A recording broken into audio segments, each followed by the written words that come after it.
Paz do Senhor, queridos, eu sou o missionário Eduardo, você está no canal Gênesis hoje, quase que eu falei em albanês, Zanafila Sot. Você está no canal Gênesis hoje, acostumado, hoje eu já fiz um vídeo no canal em albanês. Esse é o segundo vídeo, continuando aí o nosso testemunho, falando um pouquinho de santificação e batismo com o Espírito Santo, batismo com fogo. Claro que eu não vou trazer um estudo teológico aqui, mas depois da vinheta a gente continua a nossa conversa.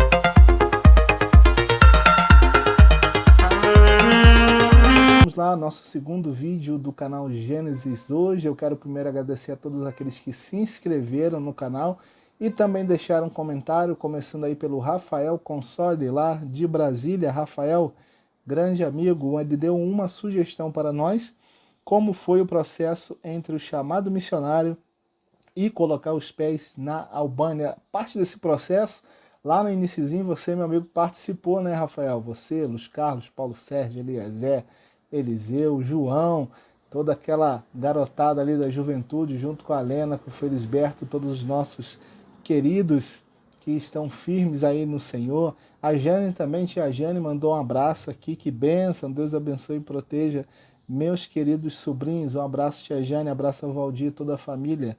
A Iris também, a sobrinha da Jane aí, que eu considero também minha sobrinha. A paz do Senhor, missionário Eduardo e Jane, testemunho, bênção. Um beijão, Iris. Um abraço para o Nicolas também. A Ana Costa, glória a Deus pela vida de vocês. Um abraço, Ana. Luz Carlos, nosso amigo Luz Carlos, vizinho de longa data. Muito orgulho de fazer parte da sua trajetória, meu mano.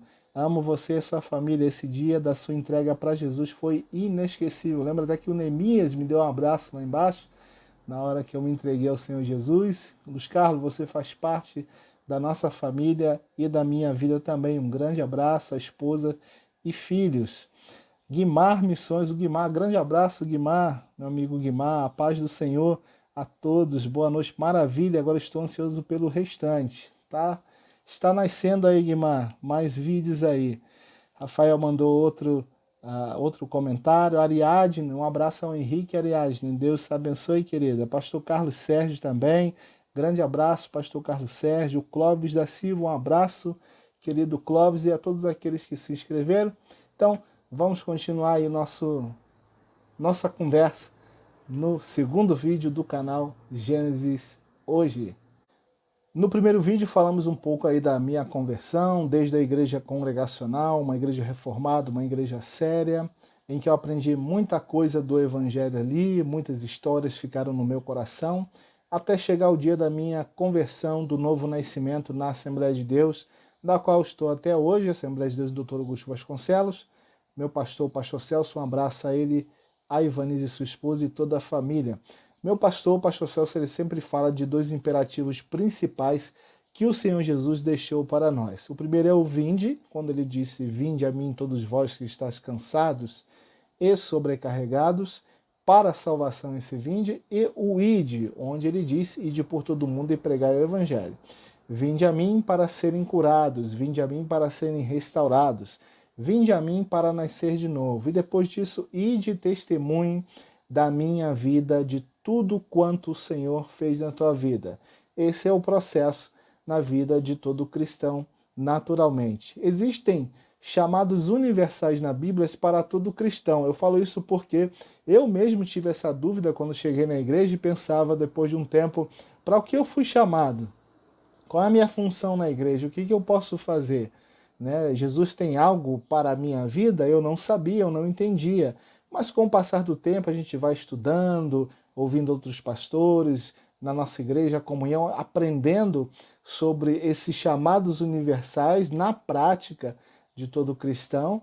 E nesses chamados universais, você cumprindo esses chamados universais, Deus, algumas vezes, ele chama alguns para, muitas das vezes, ele chama alguns para chamados específicos, e foi assim na minha vida também. Mas o primeiro chamado universal para você e para mim é o chamado da comunhão cristã, de estar no seio da igreja. Esquece essa coisa de desigrejado. Não existe crente desigrejado. Existem pessoas que passaram por uma decepção, algum problema, alguma tristeza. Nós entendemos isso, mas nós entendemos também, pela palavra de Deus, que Jesus nos chama à comunhão, a estarmos juntos, independente de quem é a pessoa que está do seu lado. A Bíblia nos diz em Atos 2,46, você conhece o versículo, onde diz: e perseverando unânime todos os dias no templo e partindo pão em casa, comiam juntos com alegria e singeleza de coração. Somos chamados, o teu primeiro chamado é estar em comunhão com a igreja. Eu digo isso de igreja local, uma denominação, não importa aí a denominação, mas você precisa comungar, você precisa estar com pessoas, você precisa ver pessoas, você precisa estar com pessoas. É nesse processo de comunhão que nós somos trabalhados pelo Senhor, pois a igreja, devemos acreditar a cada dia que a igreja ela é o corpo de Jesus. E no corpo de Jesus, ele que é o cabeça, ele dá o comando, e assim nós nos encaixamos, né? Nos entranhamos no corpo dele e vivemos uma vida de abundância no Senhor. O segundo chamado universal para todo crente é o chamado para estudar e meditar as Escrituras. Eu falei do primeiro chamado da comunhão, e no início da minha conversão eu entendi isso, né? Eu não entendia muita coisa no início lá na igreja, na Assembleia de Deus, até mesmo aquele impacto que eu tive quando saí. O modelo de igreja que eu tinha era uma igreja, era igreja congregacional, uma igreja tradicional, uma igreja reformada, não uma igreja pentecostal naquela época.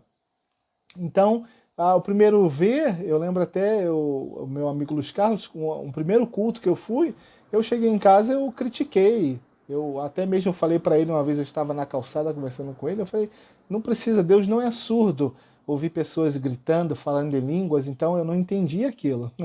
Então foi um impacto para mim no primeiro momento. Mas no meu coração eu sentia que eu devia estar junto com aquele povo, eu devia estar junto com aquelas irmãos, porque naquele momento eu tinha tido lá o meu encontro com Jesus, o novo nascimento, e isso me forçava a estar em comunhão com a igreja, me chamava a estar em comunhão com a igreja.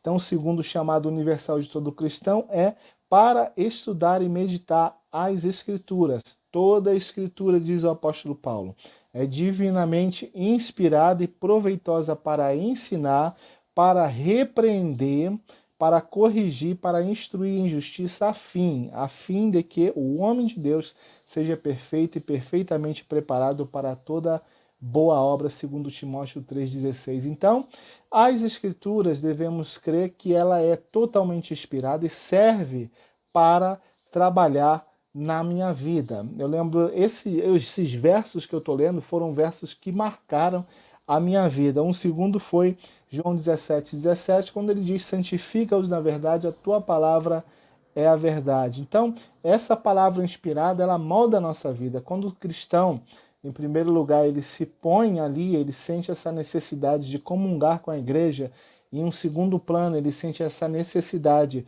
de buscar conhecer mais das Escrituras, estudar mais das Escrituras, Deus trabalha na vida dele.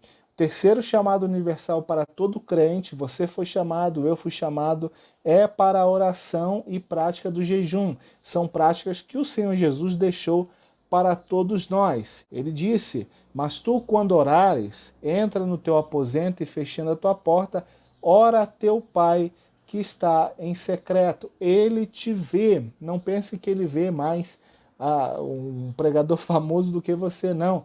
Deus, ele conhece você, ele conhece a sua família, ele conhece as suas impressões digitais, ele sabe quem é você no meio do povo dele.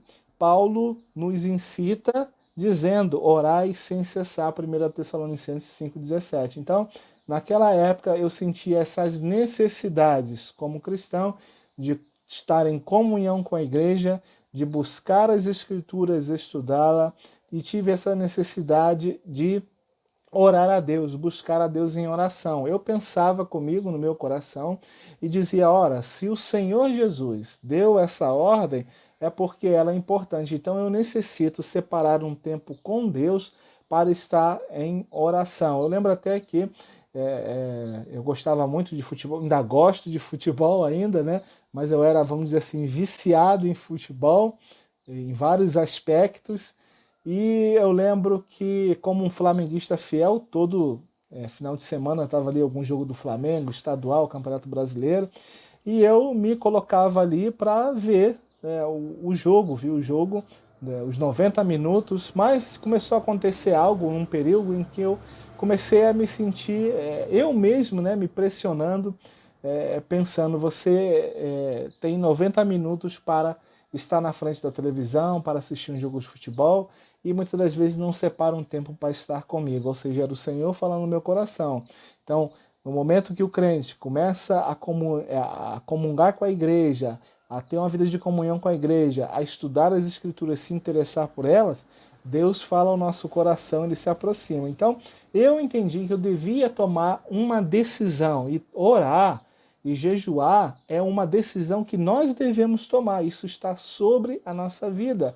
Nós oramos ou não, nós vamos buscar o Senhor ou não. É uma decisão que eu e você deve tomar. Então, eu comecei a tomar aquela decisão e pensando, né, pelo menos eu preciso orar, como Jesus falou com Pedro, 1 hora por dia. Então, eu buscava manter essa prática de oração pelo menos 1 hora por dia. Às vezes eu vi o jogo de futebol, eu vi não vi o primeiro tempo, não vi o primeiro tempo do jogo do Flamengo, mas eu via só o segundo tempo.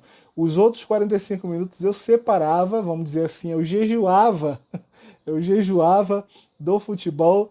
Primeiro tempo, até meu pai falava, ué, Eduardo não vai ver? Começou o jogo. Meu pai falava, seu Antônio, Eduardo, começou o jogo do Flamengo. Eu sei, mas eu estou fazendo outro trabalho, daqui a pouco eu venho. Então, 45 minutos eu estava no quarto, em oração, e os outros 45, que era o mais decisivo, eu ia lá assistir o jogo. Quarto chamado meu e seu. Quarto chamado para todo cristão. Chamados para a santidade. Somos chamados para sermos santos. A palavra do Senhor nos diz, a igreja de Deus que está em Corinto, aos santificados em Cristo, chamados para ser santos. Mas, como é santo aquele que vos chamou, seguindo com a palavra de Deus, 1 Pedro 1, 15 e 16, sede vós também santos em toda a vossa maneira de viver. Portanto, está escrito, sede santos, porque eu sou santo. Eu senti essa grande necessidade, muita coisa que veio na minha vida desde a minha adolescência e juventude, comecei a sentir aquela necessidade de negar, né, de negar minha própria carne, de negar o meu eu, de buscar ao Senhor, e isso também é uma decisão, é necessário decidir. Eu não vou colocar os meus olhos nesse filme, eu não vou ver esse filme, porque esse filme pode me levar a uma situação de pecado. Eu não vou assistir esse programa, porque esse programa tem sensualidade. Eu não vou estar naquela roda de amigos, porque se estiver naquela roda de amigos, pode me levar a um caminho em que eu possa vir a pecar ao Senhor. Então existem momentos na nossa vida que nós devemos negar para estar sim em comunhão com Deus. Jesus nos chama para novidade de vida, é uma nova vida que Ele nos deu. Quinto chamado para todo cristão, quinto chamado universal, é o chamado de testemunhar. Necessitamos testemunhar do Senhor. Crente que se converteu ao Senhor Jesus necessita exercitar a sua fé. E o exercício da nossa fé está em mais uma promessa do Senhor Jesus, quando ele disse em Atos 1:8, mas recebereis poder ao descer sobre vós o Espírito Santo, e sereis as minhas testemunhas, tanto em Jerusalém, como em toda a Judéia, Samaria e até os confins da terra. Eu li a palavra e dizia, eu quero praticar isso que está escrito aqui. Esse era o meu pensamento. Até mesmo quando a gente fala de santidade e santificação, houve, na minha época mesmo, por parte minha, alguns exageros né? Eu confesso isso, né? Como parece que fases da nossa vida a gente passa ou pensa que, vamos dizer, eu sou mais santo do que aquele outro cristão, né? Aquele meu amigo não é tão santo como eu, ele não busca a Deus como eu. Então pode acontecer isso, mas graças a Deus que o Senhor começou a me conscientizar ao longo da caminhada e comecei a perceber que eu não era mais santo que ninguém, que não precisava me afirmar ou afirmar as pessoas que eu orava muito, que eu jejuava muito, ou que eu lia muitas escrituras, né? Esse era um processo da minha crise de identidade que foi sanada. Aonde que ela foi sanada, essa crise de identidade? Na caminhada, né? No chamado à comunhão cristã, no chamado para estudar as escrituras, no chamado para orar e jejuar práticas cristãs, no chamado à santidade, o que é verdadeiramente o caminho da santidade, no chamado a testemunhar do Senhor Jesus às pessoas.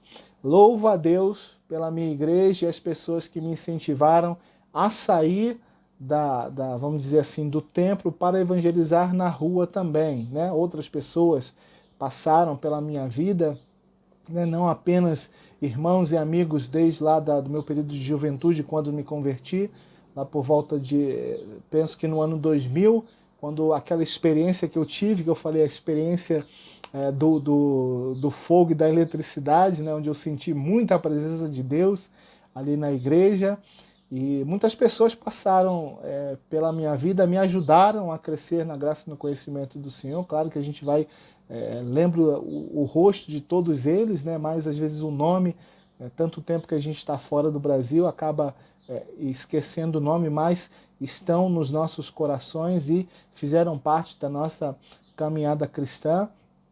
E chegando aqui no fim dessa segunda parte do testemunho, a experiência do batismo com o Espírito Santo. Eu lia essa passagem, Atos 1:8, e eu pensava comigo, né? Porque eu vindo de uma igreja congregacional, uma igreja tradicional, não pentecostal, e aquilo me assustava um pouco. E eu ficava pensando, mas como que acontece isso, batismo com o Espírito Santo? Mais uma vez, pessoas foram usadas por Deus para me orientar. Eu perguntei, às vezes, professores, né?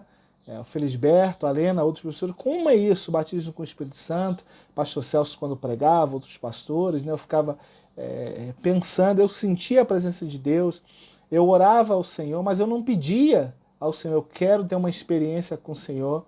Mas houve um momento na minha vida que eu comecei a pedir a Deus e comecei a falar com o Senhor.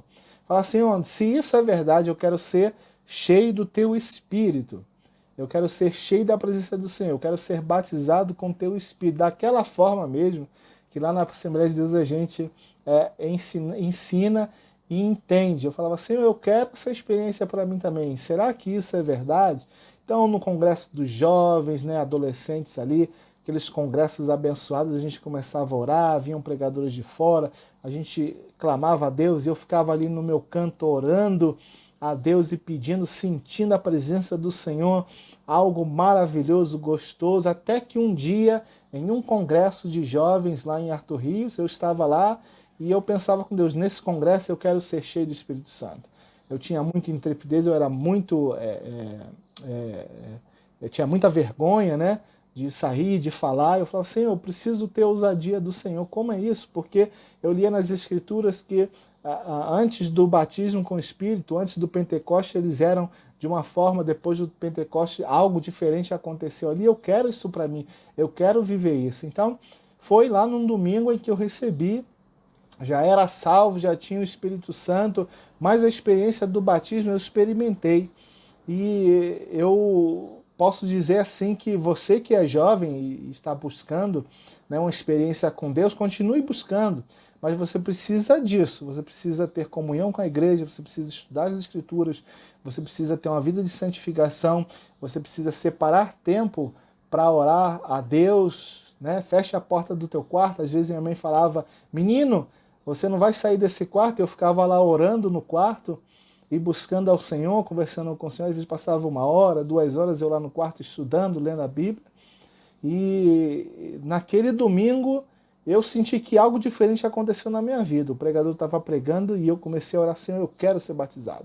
E eu ouvi alguém dizendo, fala em línguas, fala em línguas. E eu não entendia. Agora, o que era falar em línguas? Eu abri a boca e falei algumas palavrinhas que eu não entendia, mas para mim era algo da minha cabeça. Acabou o congresso, acabou o culto, eu fui para casa. Mas quando eu cheguei em casa, que eu entrei de novo no meu quarto, a segunda vez que eu fui orar, algo aconteceu. E eu estava ali ajoelhado, orando, e de repente eu estava orando, falando com Deus, e de repente eu falei em línguas. E eu botei a mão na minha boca e pensei, meu Deus, o que aconteceu comigo?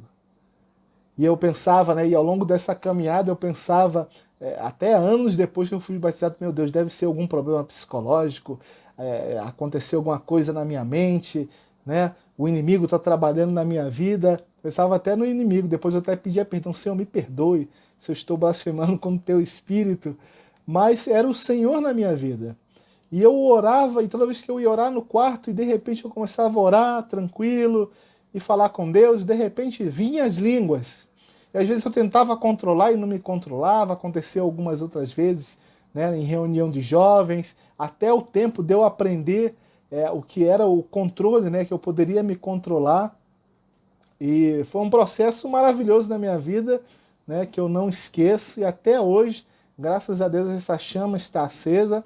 Eu sempre digo, né, às vezes as pessoas falam, né, mas batismo com fogo, Eduardo, batismo com fogo, o fogo de Deus destrói, o fogo de Deus destrói o ímpio, o fogo de Deus aniquila o ímpio, mas o fogo de Deus na vida do cristão, ele limpa, assim como foi com o profeta Isaías, ele trabalha, ele aquece, ele restaura, ele ilumina a nossa vida.